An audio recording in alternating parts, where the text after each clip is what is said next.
To the 5 takeaways, see what 5 things we did take away from this one. Number 1 is scheduling struggles. And this is off the back of yet another loss, which has come after a Thursday night Europa League game. We lost the last 2 against Palace and against Brighton. So Brighton we lost just after playing Ferencváros away. We went and lost 3-2. RZ then was preceded by a loss away at Palace, and now the 3-2 loss to Galatasaray has followed a 2-1 loss to Ipswich. And I'm not saying that those are the reasons for the loss, but it also can't be discounted that we are struggling to deal with Thursday and Sunday at the moment. I don't know whether it's something we can figure out during the season or something that's going to plague us for the whole season. We've seen it before with teams, and we're not the first team to struggle with it, are we? So, I mean, it's not something that is like a new problem for teams in the Premier League, but it's also not something that we should be alien to. A lot of these players should know what it feels like to play 2 games a week. But then Should they? I guess I say that. I mean, Bentancur should. Romero should. Porro's been playing Champions League a lot. But Romero isn't even playing Thursday. I mean, he played, 1 game in the Europa League for us so far? I'm just saying, as a squad, like, I guess the travel time and all that kind of stuff takes its toll. We didn't get back to London until Friday morning at 2 a.m. So I kind of understand. Where did we sign Romero from? Atalanta. Okay, fair. So he must have been playing European football. But he's played European football for us. Conference League, and he played and he played Champions League. Apart from that, I'm looking at the team that played against Galatasaray. How many of them have played European football? Sonny, Ben Davis, who else? Like, not many of them. But it's not Thursday. It's not Thursdays when we're struggling. It's on the Sunday. Yeah, that's what I'm saying. It's the same thing though. But why can't we handle at the moment playing Thursday, Sunday? There's definitely an issue there, and it's not even game management, because I guess we do bring players over, so even if they don't play, they're still having that travel time. But still, that's not an excuse. Why are we struggling on those Thursday to Sunday games at the moment? But I don't understand. What is the difference between Thursday, Sunday, and Wednesday, Saturday? There isn't really. What is the difference? Like, why does it seem to make so much of a difference? Because we play on Wednesday against Man City, and then we play the 12:30 kickoff, don't we? But that's something. If you look at Villa's results, that's also something. When they go Wednesday, Saturday, they're struggling with that at the moment. Yeah, they've also lost they've dropped points in their last 3 games. But why? But what I'm saying is because we're resting players. In that Man City to Villa game, that was probably the least amount of changes that we've made from midweek to the weekend, and we smashed both games out. And then when we make all the changes, we seem to be struggling more. It just makes no sense. I agree. Obviously, the Villa that period was we had 1 extra day, but maybe wasn't Villa on a Saturday.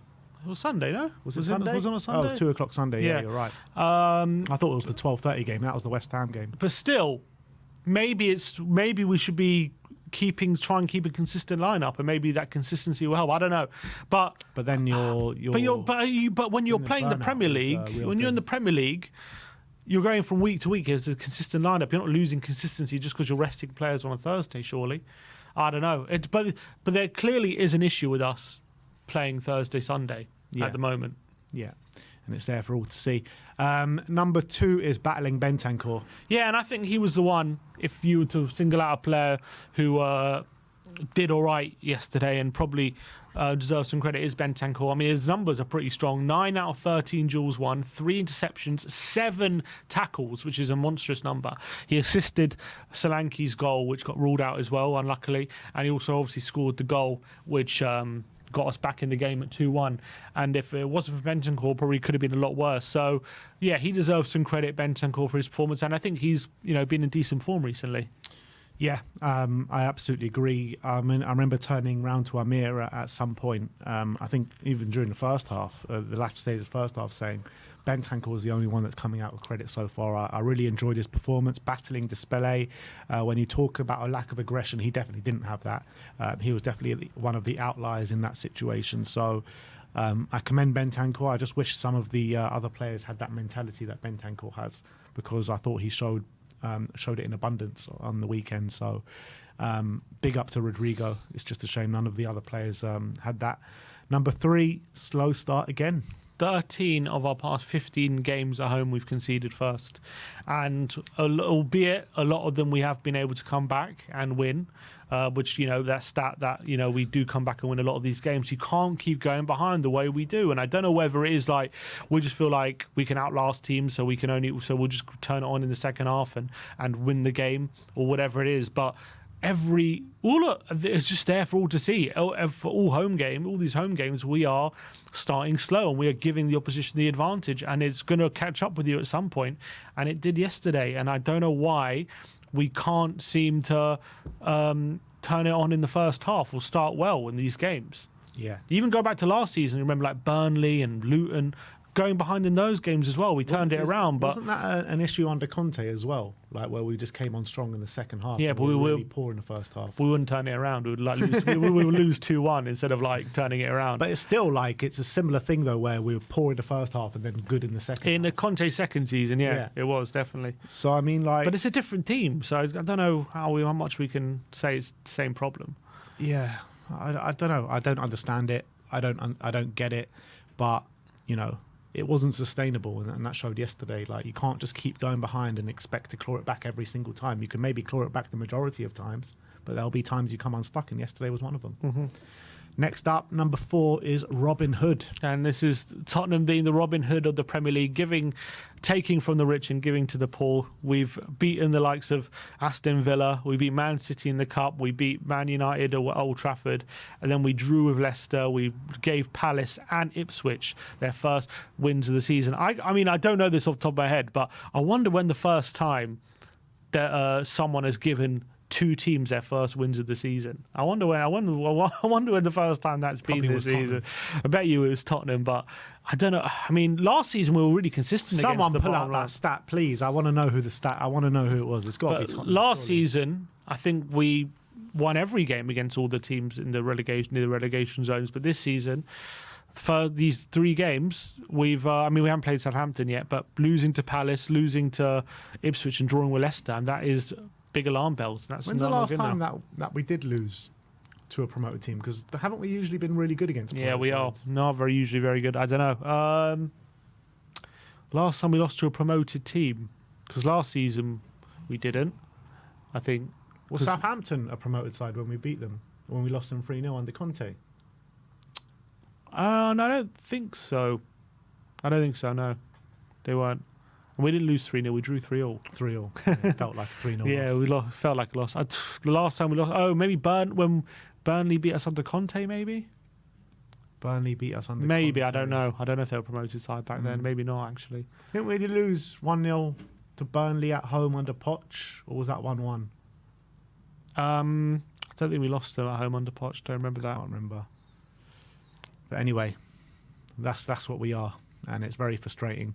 Fifth and final takeaway is tight table. And however bad it looks at the moment, at the end of the day, we only are 3 points off third. I mean, from the same token, you could say we're only 6 points off 16th. So as much as things can go very well very shortly, it can also go very badly very shortly as well. 1 point off 13th. 1 point off 13th, and we're 3 points off third. So the league is so tight that any result can either result in massive hope or also crisis mode.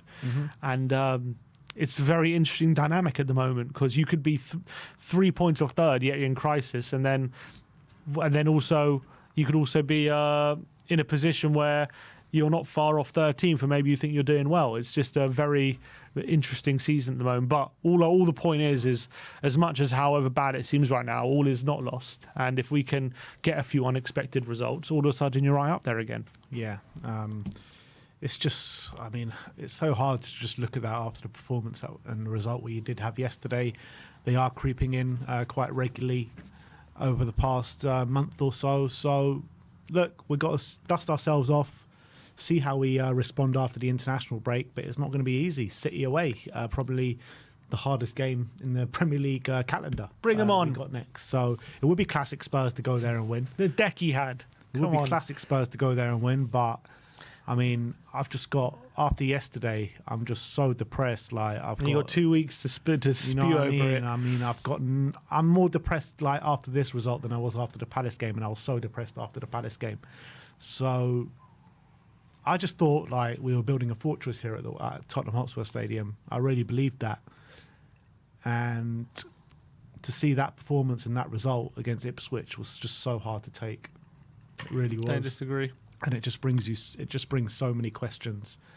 And I feel, as much as we're only 3 points away from third, like I feel we're looking down more than we're looking up, which is very frustrating because before this game, I was very much looking up.